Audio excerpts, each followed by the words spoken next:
കർത്താവിൽ പ്രിയരെ, ഇന്ന് വലിയ നോമ്പിൽ 21-ാം ദിനം. പാവപ്പെട്ട ഒരു പെൺകുട്ടിയായിരുന്നു മെറ്റിൽഡ. ഭർത്താവ് ലൂയിസ് വിദ്യാഭ്യാസ വകുപ്പിലെ ഒരു സാധാരണ ക്ലർക്കും. അവിടുത്തെ ഒരു വിശിഷ്ട വിരുന്നിൽ പങ്കെടുക്കുവാൻ ഒരു ദിവസം മെറ്റിൽഡായിക്ക് പ്രത്യേക ക്ഷണക്കത്ത് കിട്ടി. കത്ത് കിട്ടിയപ്പോൾ അവൾക്ക് ദുഃഖമാണുണ്ടായത്. അത്യാവശ്യം കൊള്ളാവുന്ന വസ്ത്രങ്ങളൊക്കെ ഉണ്ടായിരുന്നിട്ടും വിരുന്നിന് പോകാൻ പറ്റിയ വേഷമില്ല എന്നതായിരുന്നു അവളുടെ സങ്കടം. അവളുടെ ദുഃഖം കണ്ട് ഭർത്താവ് തൻ്റെ ആകെയുള്ള സമ്പാദ്യം മുഴുവൻ വസ്ത്രം വാങ്ങാൻ അവൾക്ക് ഏൽപ്പിച്ചു കൊടുത്തു. പുതിയ വസ്ത്രങ്ങളുമായി എത്തിയ മെറ്റിൽഡയുടെ ദുഃഖം പിന്നെയും ഇരട്ടിച്ചു. ഡ്രസ്സുകൾ കൊള്ളാം, പക്ഷേ അതിന് മാച്ച് ചെയ്യാൻ തക്ക ആഭരണങ്ങളില്ലല്ലോ എന്നതായിരുന്നു സങ്കടത്തിന് കാരണം. എന്താണ് അതിനുള്ള പോംവഴി? അവസാനം സ്ഥലത്തെ ഏറ്റവും വലിയ ധനികയായ മാഡം ഫോർസ്റ്റിയറിൽ നിന്നും ആവശ്യമുള്ള ആഭരണങ്ങൾ കടം വാങ്ങി.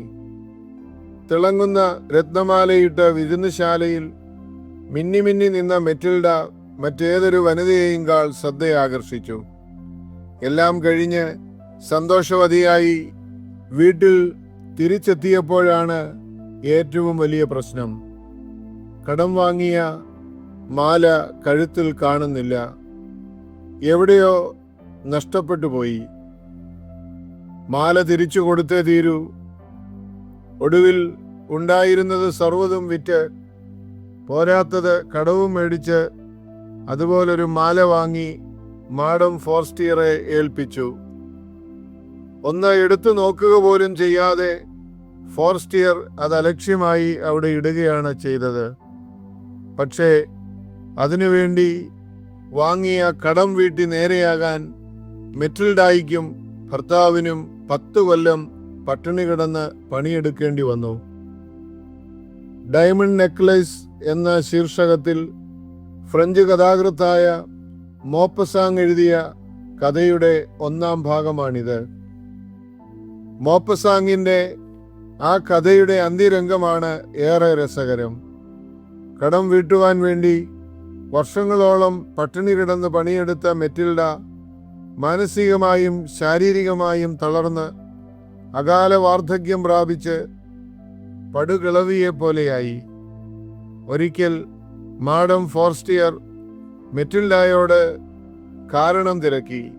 അപ്പോഴാണ് മെറ്റിൽഡ നടന്ന സംഭവം മുഴുവൻ വിവരിക്കുന്നത്.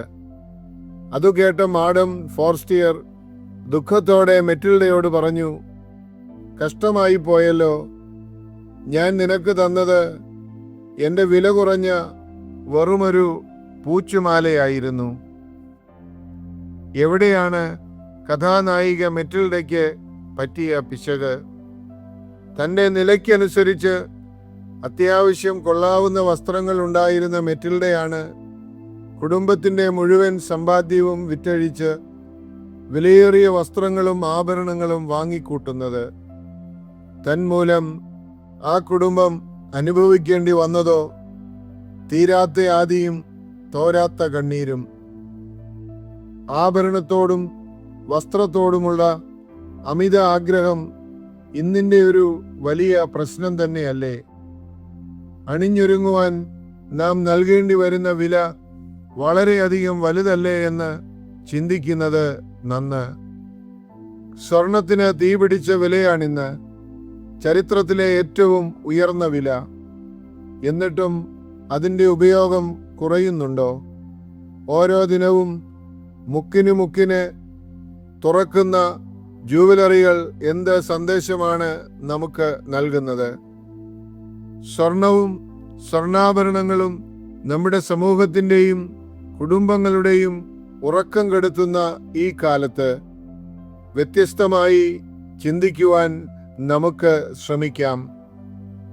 അമിതമായ ആഭരണഭ്രമവും വസ്ത്രഭ്രമവും ഉപേക്ഷിക്കുന്നതിന് മോപ്പസാങ്ങിന്റെ കഥയിലെ മെറ്റിൽഡയുടെ അനുഭവം നമ്മെ വെല്ലുവിളിക്കട്ടെ. ഈ നോമ്പുകാലത്ത് അമിതമായ ഭ്രമങ്ങളോട്, പ്രത്യേകിച്ച് ആഭരണ വസ്ത്രഭ്രമങ്ങളോട് വിട പറയുവാൻ നമുക്ക് ഇടയാകട്ടെ. ഏവർക്കും നല്ലൊരു ദിവസം ആശംസിക്കുന്നു. സസ്നേഹം, ഈപ്പനച്ചൻ.